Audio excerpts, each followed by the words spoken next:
Om Swastiastu. Perkenalkan, nama saya dengan Kusnahan Suboarse, akrab dipanggil Wawan, dengan NIM 2215051042. Saya dari jurusan Teknik Informatika dengan program studi Pendidikan Teknik Informatika. Jadi di sini saya akan membuat video pembahasan tentang bagaimana jika DNIDIT atau pemimpin komunis berhasil melakukan kudeta. Jadi banyak sekali pertanyaan yang muncul tentang bagaimana sih jika komunis itu berhasil berkuasa atau berhasil melakukan kudeta. Jadi di sini saya akan membuatkan video dan menjawab pertanyaan tersebut. Jadi pertanyaannya yaitu bagaimana jika komunis berkuasa di Indonesia?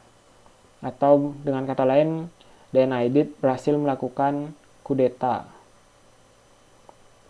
Inilah yang akan terjadi jika PKI berhasil melakukan kudeta.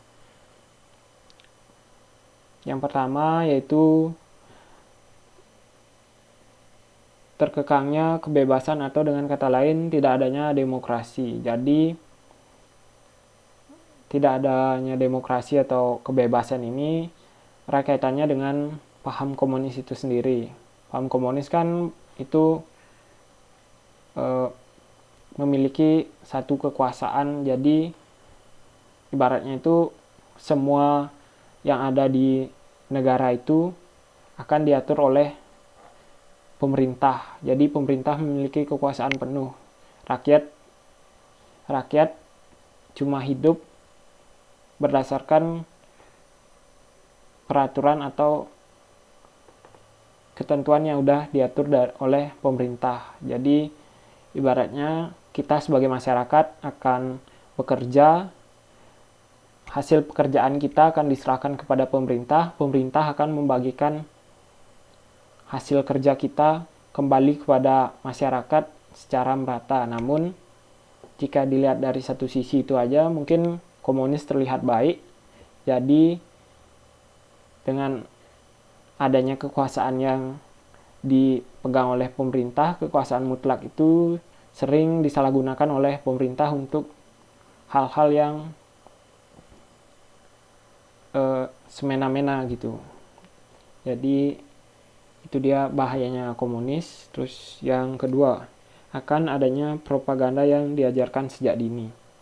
Di sini maksudnya itu, jadi komunis itu kan karena mereka berkuasa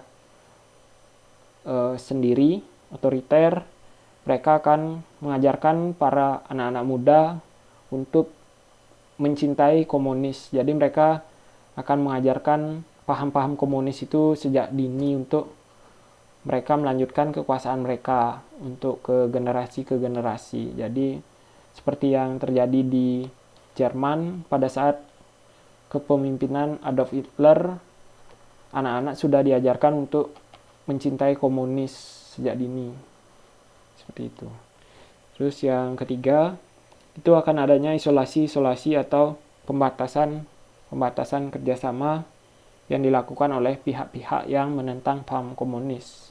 Nah, ini maksudnya jadi pihak komunis ini kan pasti memiliki musuh atau pihak-pihak yang tidak suka akan paham-paham komunis. Jadi itu mereka pasti saling bertentangan atau tidak setuju.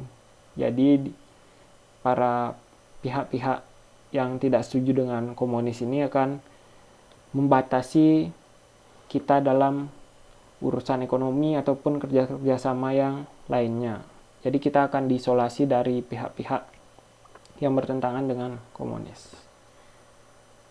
Jadi mungkin itu saja yang dapat saya sampaikan, namun masih banyak hal yang akan terjadi jika DNIDIT berhasil mengkudeta Pancasila.